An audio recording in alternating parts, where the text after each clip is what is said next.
Hey, what's up guys? Almost everyone knows about 2G, 3G, 4G and 5G, which is just around the corner. Many phones are already 5G enabled. 4G is just fast enough for everyone's needs. So why do we need to cross an extra mile for 5G? To get the answer, let's dive deeper into it. This is Siddharth and you're watching Sid Tech. Let's get into the video.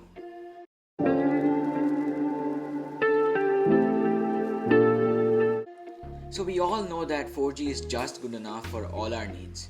We can play battle royale games with 100 people, we can watch Netflix and YouTube at 180p, but to know the future we need to know the past. 0G. 0G was a time when all these bulky, huge radio telephones were called portable devices. These devices were called pre-cellular devices as they were launched before the first generation of mobile devices. These devices were usually mounted on cars and trucks and thereby called car phones. Sometimes the transmitter and receiver were mounted on the trunk of the vehicle and was connected to the main box. New generations usually took 10 years to develop.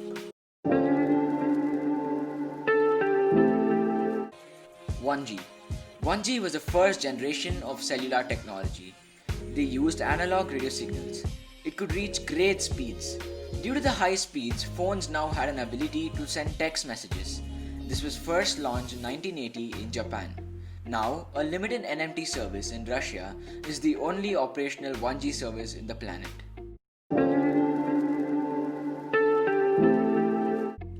As technology improved, 2G was announced in 1991, almost 10 years after 1G was announced.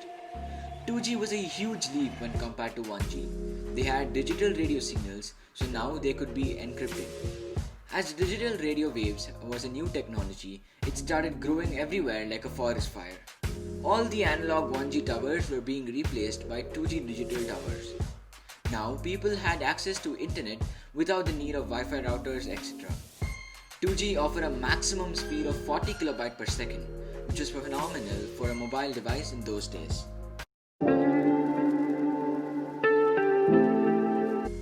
This was the biggest ever leap, 3G. 3G was out nearly 10 years after 2G was rolled out. It was announced in 2001. People could not only just access the internet now, they could legit watch videos in their mobile device. Instead of voice calls, video calls were possible. This was such a huge leap that Apple actually named their iPhone after it, the iPhone 3G, as it was 3G enabled. It had a transfer rate of at least 144 kB per second. It could transfer at a maximum rate of 7.2 MB per second. It had even more security when compared to 2G. It used a new blocking chip when compared to the previous generations.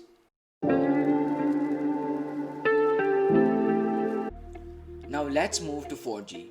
This is currently being used all around the world. This enables people to use a wide array of things available in the internet.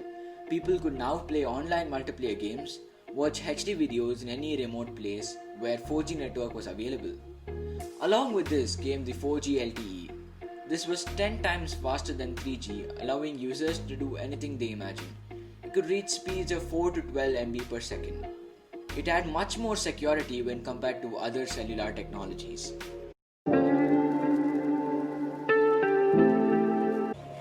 Now let's talk about the revolution, the 5G network. 5G was started to being deployed in the year 2019 in various countries. This enables users to reach unimaginable speeds. This can actually reach speeds of 10 GB per second. It's said to be 100 times faster than its predecessor. Due to such a large bandwidth and low latency, this can be used for autonomous driving in vehicles. This can be used to create a network between the vehicles.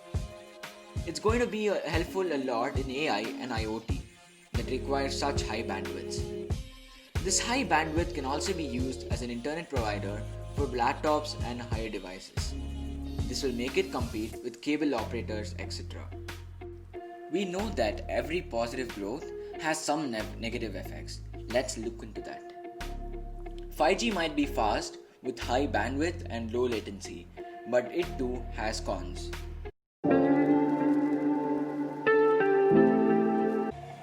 In order to get 4G network, you need to be inside a 10-mile radius of a 4G tower. If you're away from that, your device will automatically change to 3G and if 3G range is lost, it will automatically change to 2G.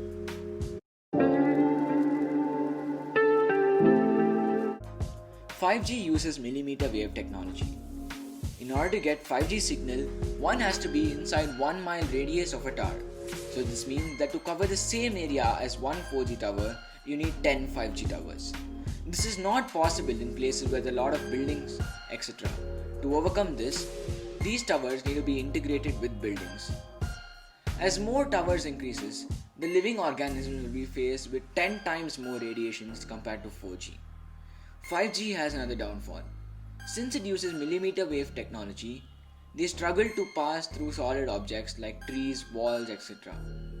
So by saying that, how do you think 5G will be? Let me know in the comment section. So thank you guys. If you loved the video, a sub to the channel would be phenomenal. Please like and share. We'll catch you in the next one.